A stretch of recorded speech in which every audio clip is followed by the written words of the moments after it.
Esta semana iniciamos con el tema de sujetos sociales del desarrollo sostenible y propuestas de acción en Costa Rica.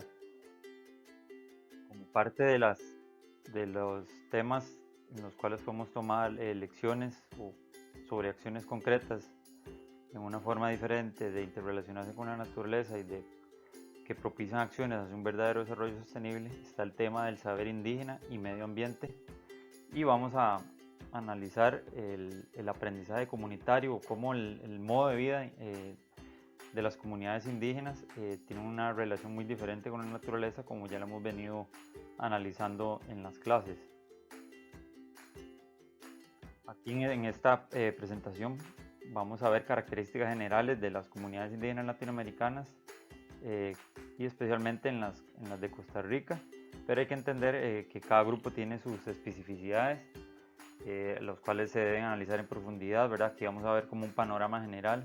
Es importantísimo no caer en idealismos, ya que toda población tiene su impacto en la naturaleza.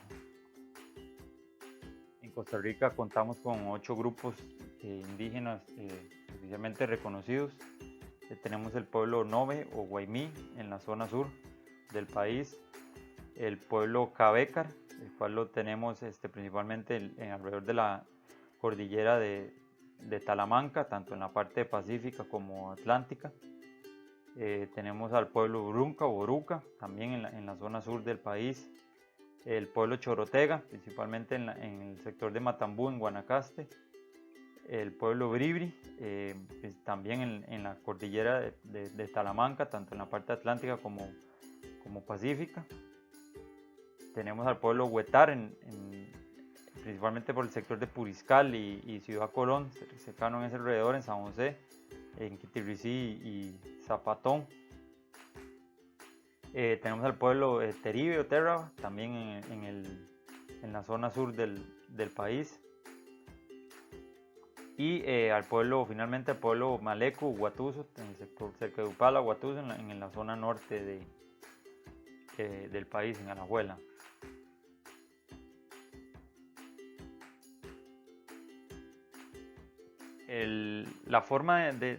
Para entender la forma de relacionarse a las comunidades indígenas y el medio ambiente, hay que tener claro que las nociones de mundo de las comunidades indígenas tienen una visión de la naturaleza como madre tierra, y hay una visión muy interrelacionada con la religiosidad, por lo cual se le ve como una relación, se le ve a la naturaleza como una entidad sagrada alrededor del concepto de madre tierra.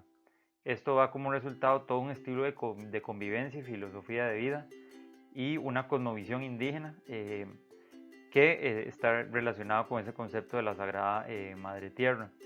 Ejemplo de eso lo vemos en las comunidades indígenas, en el texto que ustedes tenían que leer, en cómo varias de las comunidades presentes en Costa Rica definen su vivienda, por ejemplo los bribris, con base en esa cosmovisión indígena y esa visión de la madre tierra.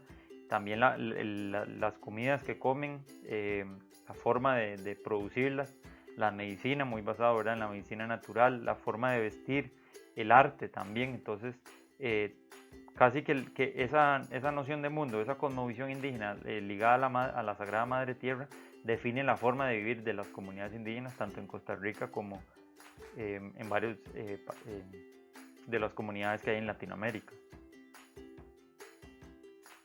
En general, el medio ambiente le da sentido al ethos, al ser y estar de las comunidades indígenas, a sus costumbres, a su identidad.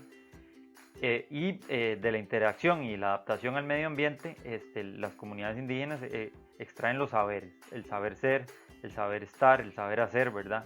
Está muy vinculado, toda su forma de vida está muy vinculado a ese medio ambiente. Ejemplo de ello es la vasta terminología referente a la naturaleza que la mayoría de estas comunidades tienen, lo cual refleja una búsqueda de entendimiento de los fenómenos naturales. Por ejemplo, comunidades indígenas tienen muchísimas palabras para la lluvia, eso refleja todo el entendimiento que tienen sobre la naturaleza. También refleja la observación de los procesos naturales para poder diferenciar, seleccionar, nombrar y usar a su entorno. En cuanto a la relación entre el indígena, las comunidades indígenas y la tierra o los cultivos, hay un sentido fuerte de pertenencia con la tierra, un arraigo fuerte que hemos venido analizando en el curso, pero que en el caso de las comunidades indígenas es sumamente fuerte, un arraigo muy fuerte. Y por ejemplo, para saber cultivar es necesario el respeto a la madre tierra y el cuidado de la misma. Entonces, esa visión, esa cosmovisión con la madre tierra determina la forma en que se trabaja la tierra, que está basado principalmente en el cuidado y el respeto. Esto da como resultado una protección del entorno y una búsqueda de un uso apropiado, ¿verdad? Y generalmente las comunidades indígenas tienen una vida totalmente dedicada a la tierra, por eso es importantísima esta protección y este uso apropiado. La tierra que se trabaja además es representación de memoria, de costumbres, de identidad dentro de las comunidades, inclusive a través del cultivo en casi toda Latinoamérica, las comunidades indígenas más tradicionales a través del cultivo, las mismas personas se constituyen, y no solo las personas, sino la comunidad en sí, se constituyen a través del cultivo.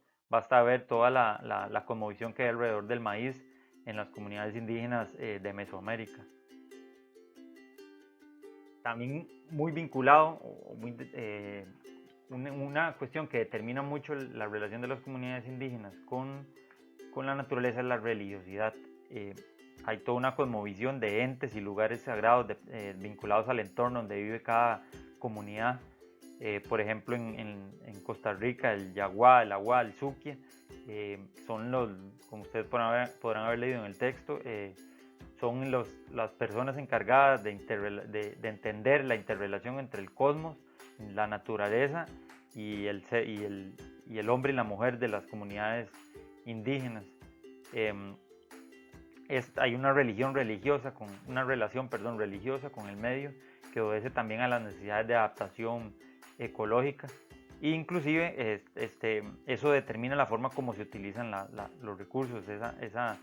Esa relación religiosa y necesidad de adaptación hacen que hayan incluso sanciones religiosas que regulan la utilización de los recursos naturales en estas comunidades indígenas. También vinculado con la cosmovisión y la religiosidad está todo un entendimiento de un mundo sagrado, que usted lo pueden haber leído en el texto, donde los seres espirituales que viven en la naturaleza comparten sentidos y valores con el indígena. En general hay características de que el mundo vegetal y animal son antropomorfizados y a la vez se le atribuyen a la humanidad rasgos y percepciones de animales y vegetales. Por ejemplo, en varias de las comunidades los nombres que se le dan a cada persona están vinculados a estos animales y vegetales y fenómenos de la naturaleza. Es importante aclarar que en casi toda Latinoamérica se da un proceso de sincretismo, donde se ha mezclado la religiosidad tradicional indígena con la religión occidental, por ejemplo el catolicismo u otras formas de cristianismo. En ese vínculo, en el texto encontramos ejemplos en Costa Rica de cómo la música tradicional, la danza tradicional, por ejemplo el bursiqué, como la artesanía que producen las comunidades indígenas costarricenses, tanto para los materiales como las técnicas que se utilizan, y los cuentos y las leyendas también, todo eso está totalmente vinculado al entorno donde viven y al bosque o a la naturaleza en sí. Determinan todas estas manifestaciones culturales de la naturaleza y está totalmente vinculado a esa cosmovisión de la que hablábamos al inicio del video. Entonces se dan generalmente todas estas manifestaciones culturales son representaciones e interacciones, reflejan representaciones e interacciones del grupo indígena con la naturaleza, y a partir de ahí se sacan aprendizajes y se dan intercambios, determina la forma cómo se interrelaciona la comunidad indígena con la naturaleza. Y ejemplo de ello también es la medicina tradicional indígena, totalmente determinada por el entorno y por los materiales que la misma naturaleza provee. En toda esta determinante de las costumbres y la ética de las comunidades indígenas, el respeto es uno de los principales valores. El respeto a la naturaleza es uno de los principales valores. Se enseña para la convivencia humana y como actitud ante la naturaleza, ¿verdad? Entonces, en general, el respeto, por ejemplo, el respeto a la madre tierra se expresa mediante una actitud ante la vida.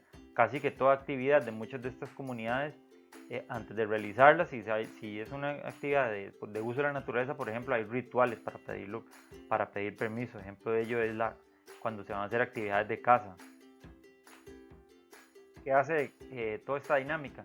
Que generalmente las mismas reglas o esa forma de articularse y de pedir permiso y de tener una ética de respeto con la naturaleza hace que haya una disposición a tomar solo lo necesario para alimentarse, solo lo que se va a usar, distinto a la lógica de Occidente, donde es una lógica de ganancia. Entonces, con tal de generar ganancias se explota más de lo que se ocupa. Ejemplo de ello lo vemos en el texto de Bribris y Cabécaras, tienen todo un ritual para actividades de caza y la pesca, y estas están limitadas por las reglas y costumbres, también muy vinculado a la religiosidad. Entonces esto determina las técnicas que se usan, las cantidades, las épocas, y lo que hacen es que hay una disposición a tomar lo necesario. Esto es muy diferente, como lo mencionamos, a la visión occidental, donde el saber ambiental surge de una dicotomía, o sea, se ve por un lado al ser humano y por otro lado a la naturaleza, y es una dicotomía como una visión de la naturaleza que permite un modelo de desarrollo basado en el extractivismo, ¿verdad? Como lo hemos hablado en las clases. En cambio, en el saber cuidar indígena, el saber cuidar de esa visión indígena, del cuidado del medio ambiente, es parte de su acervo, es parte de su memoria, es parte de su identidad, ¿verdad? Y en vez de ver como una dicotomía la relación ser humano-naturaleza, es una visión unitaria. Y es por ello que muchos grupos ambientalistas se han preocupado por rescatar visiones de mundo y prácticas indígenas. Y eso es muy valioso cuando hablamos del tema del desarrollo sostenible, ¿verdad? Entonces, en proyectos de desarrollo sostenible podemos aprender el rescate de conocimientos tradicionales y la manera como se maneja y se interrelacionan las comunidades indígenas con la naturaleza. Por ejemplo, en la agricultura, manejos tradicionales pueden generar nuevas técnicas eficientes, sostenibles y apropiadas. Ya han habido ejemplos de estudiar cómo los bribris se cultivan, por ejemplo, el cacao u otros cultivos. Entonces hay mucho que aprender en proyectos de desarrollo sostenible respecto al saber indígena. Y es importantísimo que hasta el momento han sido escasas las disciplinas que han intentado hacer este vínculo, pero es un desafío interdisciplinario que puede aprender, por ejemplo, la sociología, la antropología, la agronomía y un montón de disciplinas pueden aprender muchísimo y empezar a implementar en un verdadero desarrollo sostenible en la sociedad occidental. Para lograr esto es esencial un respeto a los derechos indígenas, o sea, no verlo como una explotación de esos saberes, ¿verdad? Que se ha dado mucho. Es importantísimo que en ese proceso de incorporar el saber indígena al desarrollo sostenible haya un proceso de participación y de enseñanza de los propios indígenas, o sea, que ellos nos enseñen de verdad, no al revés. Y además es esencial el reconocimiento de la gobernanza indígena sobre sus propios recursos y sobre sus espacios naturales, respetar verdaderamente los territorios indígenas. Y ya en la conservación de la naturaleza, el papel de los pueblos indígenas ha sido importante. Muchos de los mayores espacios de bosque en Latinoamérica y otras partes del mundo han tenido un proceso de conservación de siglos, gracias a que son espacios donde hay pueblos indígenas que tienen una forma de gobernanza determinada que han permitido la conservación de ese espacio. Espacios naturales de importancia han sido conservados gracias a esa cosmovisión indígena y son espacios de conservación que hoy aprovecha la humanidad en general.